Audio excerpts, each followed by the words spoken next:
இந்த சித்திரை நட்சத்திரம் 3, 4ஆம் பாதம் கொண்டவர்களுக்கு முதலில் வரக்கூடியது 8/5/2024 முதல் 15/5/2024 வரை சனியின் காலமாக உள்ளதால் இது பூர்வீக சொத்தில் லாபம் கிடைத்து வெகு லாபம் கிடைத்து கோடீஸ்வரனாகும் யோகங்கள் உண்டு.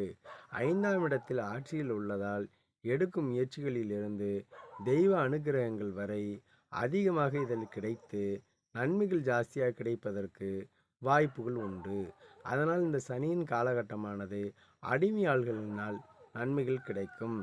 நாம் பெரிய பதவியில் இருக்கும் பொழுது நம்மளுக்கு கீழே வேலை பார்க்கக்கூடிய நபர்களினால் நன்மைகள் ஜாஸ்தியாக கிடைக்கும் என்பது இதில் திண்ணமாகும். இதே மாதிரி 16/5/2024 முதல் 5/7/2024